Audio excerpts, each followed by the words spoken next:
नमस्कार दोस्तों, स्वागत है आपका आपके अपने YouTube चैनल शिक्षा 24/7 पर। आज हम लेकर के आए हैं राजस्थान पुलिस कांस्टेबल का 15 मई 2022 को हुआ पहली शिफ्ट का पेपर। वीडियो को लास्ट तक जरूर देखिएगा। इस वीडियो में जितने भी प्रश्न होंगे ये राजस्थान जीके के महत्वपूर्ण प्रश्न होंगे। आज का सबसे पहला प्रश्न, भीनमाल महान संस्कृत कवि का जन्म स्थल है। भीनमाल जो है किस संस्कृत कवि का जन्म स्थल है? तो आप ऑप्शन आराम से पढ़ोगे, कालिदास, माघ, पाणिनि या भास।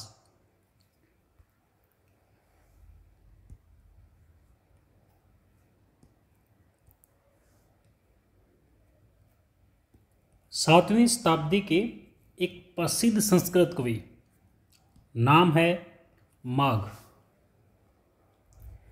शिशुपाल वध नाम का एक इनकी रचना भी है। नाम क्या है? शिशुपाल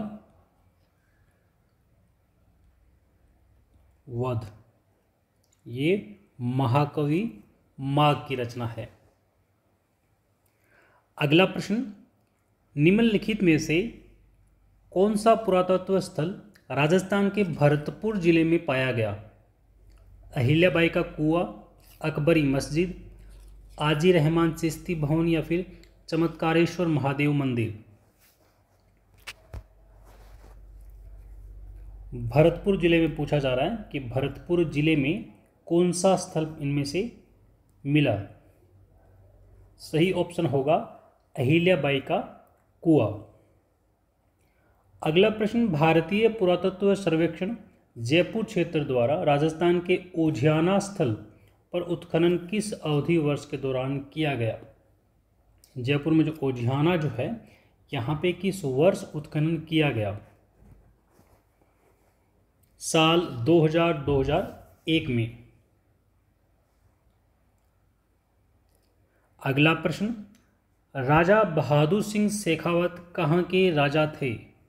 बहादुर सिंह शेखावत कहाँ के राजा थे? खंडेला, बांसवाड़ा, प्रतापगढ़ या फिर चित्तौड़गढ़।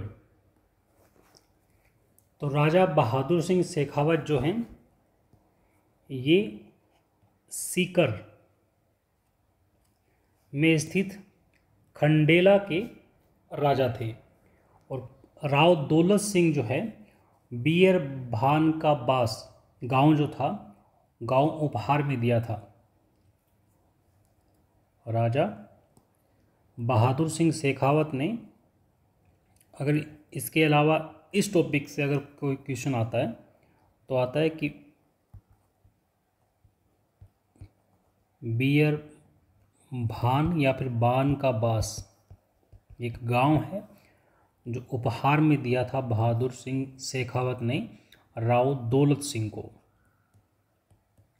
ठीक है, राव दौलत सिंह को। अगला प्रश्न, 750 से 1000 ईस्वी के दौरान राजस्थान और अधिकांश उत्तरी भारत पर निम्नलिखित में से किसने शासन किया?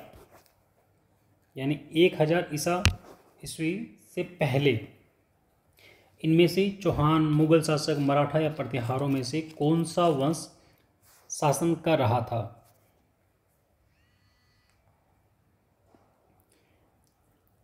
इस समय में यानी 750 से 1000 ईस्वी के आसपास, जिसे आप ऐसे बोल सकते हो कि 7वीं शताब्दी से लेकर 11वीं शताब्दी तक अगर भारतीय उपमहाद्वीप में कोई शक्तिशाली राजवंश रहा है ना, तो था वो गुर्जर प्रतिहार। ये जो ऑप्शन है डी, ये गुर्जर प्रतिहार सबसे बड़ा और सबसे शक्तिशाली राजवंश था। इनकी राजधानी उज्जैन थी। आज का जो मालवा, ऐसा समझिए कि एमपी, गुजरात, राजस्थान, दिल्ली वाला ये जो क्षेत्र है ये पूरे तरीके से इनके अंडर था। अगला प्रश्न, 1960 में जयपुर में वर्धमान स्कूल की स्थापना किसने की? केसरी सिंह बारहट, प्रताप सिंह बारहट, अर्जुनलाल सेठी या फिर राव गोपाल सिंह खरवा। ये जो प्रश्न है, ये प्रश्न अर्जुनलाल सेठी के बारे में है। और अगर अर्जुनलाल सेठी ने वर्धमान स्कूल की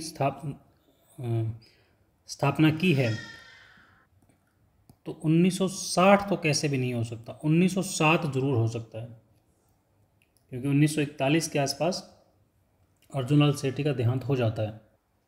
और ये अर्जुनलाल सेठी वो हैं जो जयपुर प्रजामंडल के संस्थापक भी रहे हैं और जयपुर के स्वतंत्रता सेनानियों में उनके वहाँ के क्रांतिकारी और एक प्रसिद्ध शिक्षक के तौर पे इनकी पहचान होती है। और ये बाद में वर्धमान स्कूल की स्थापना करते हैं 1907 में। अगला प्रश्न, बिजोलिया आंदोलन के विषय में निम्नलिखित में से कौन सा कथन सही है पूछा है। तो यह आंदोलन 1857 में आरंभ होता है। 1857 में बिजोलिया किसान आंदोलन तो नहीं शुरू होता। बिजोलिया किसान आंदोलन 1897 में शुरू होता है। इसका नेतृत्व साधु सीताराम ने किया। सही है, ये तो किया था। राव गोपाल सिंह बिजोलिया के सरदार थे? नहीं थे।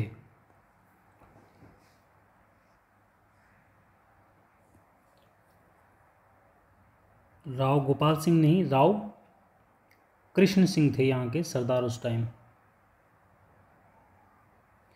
फिर कृष्ण सिंह ने किसानों पे 64 कर लगाए थे।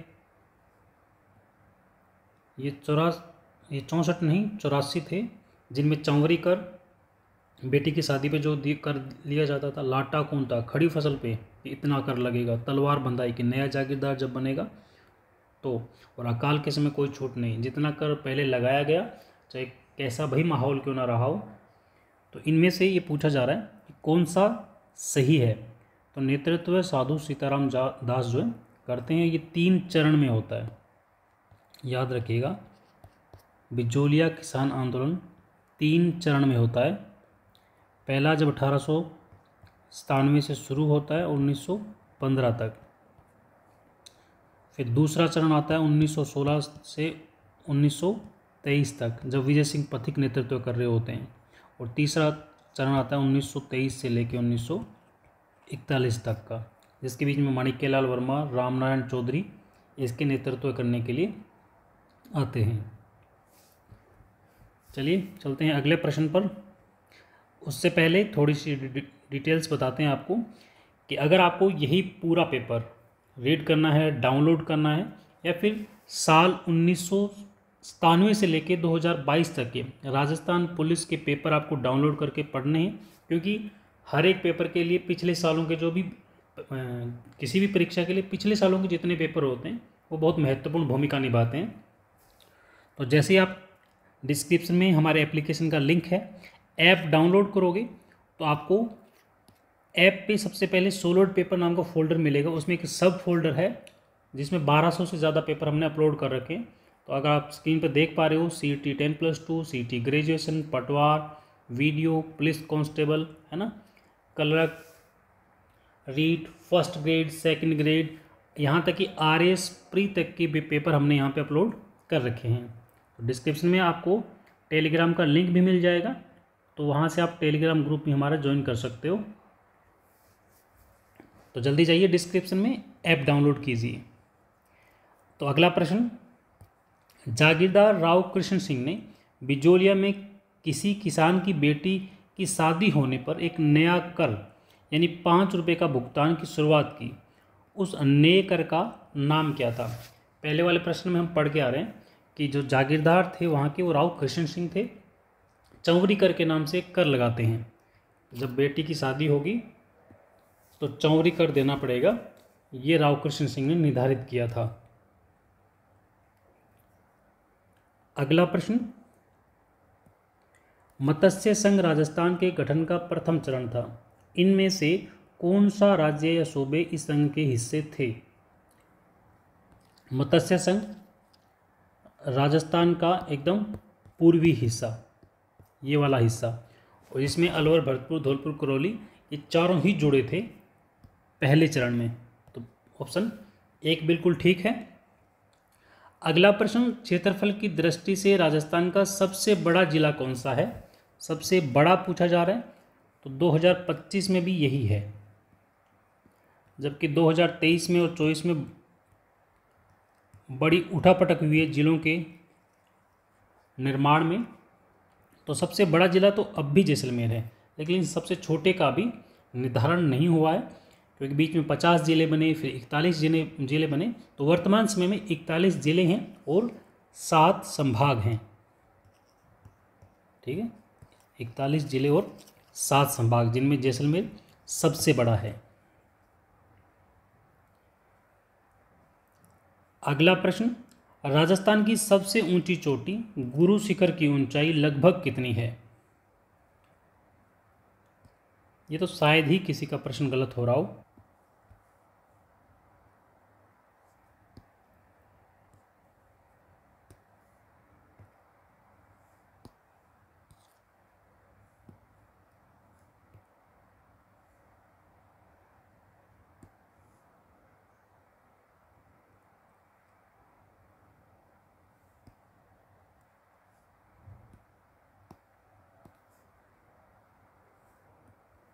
तो गुरु शिखर के बाद में अगर कोई चोटी है तो वो भी शायद सेकंड वाली आपको पता होगा, शेर नाम से जो है 1597 मीटर वाली।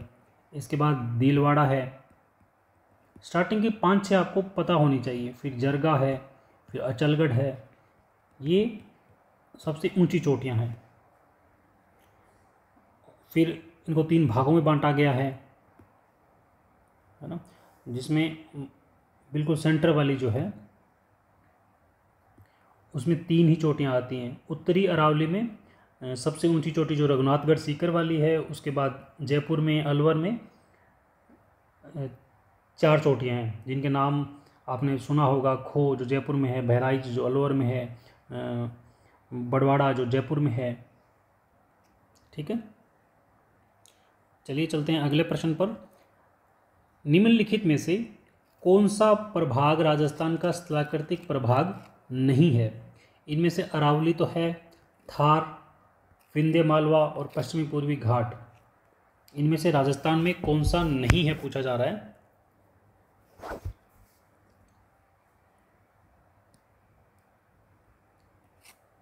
अरावली भी है, थार शुष्क क्षेत्र भी है और विंध्य और मालवा सहित पठार भी हैं, लेकिन ये घाट नहीं है।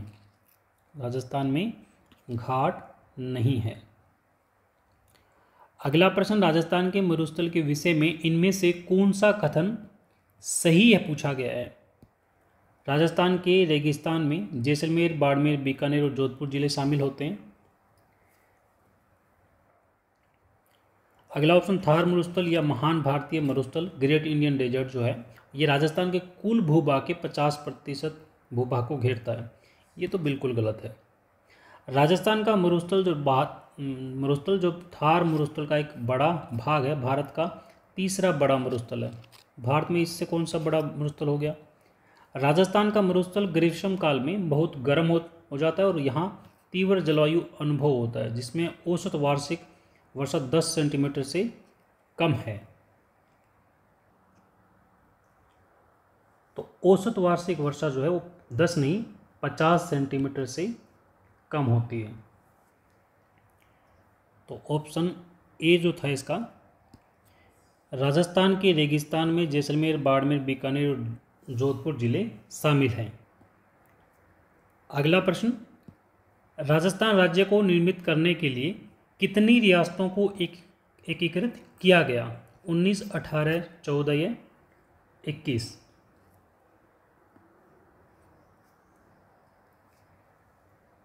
रियासतों की संख्या तो 19 थी, लेकिन ठिकाने कितने थे वो भी आपको पता होना चाहिए। 3 ठिकाने थे, जिनमें नीमराणा, कुशलगढ़ और लावा। एकीकरण जो है वो 18 मार्च 1948 को शुरू होता है और 1 नवंबर 1956 को ख़त्म होता है।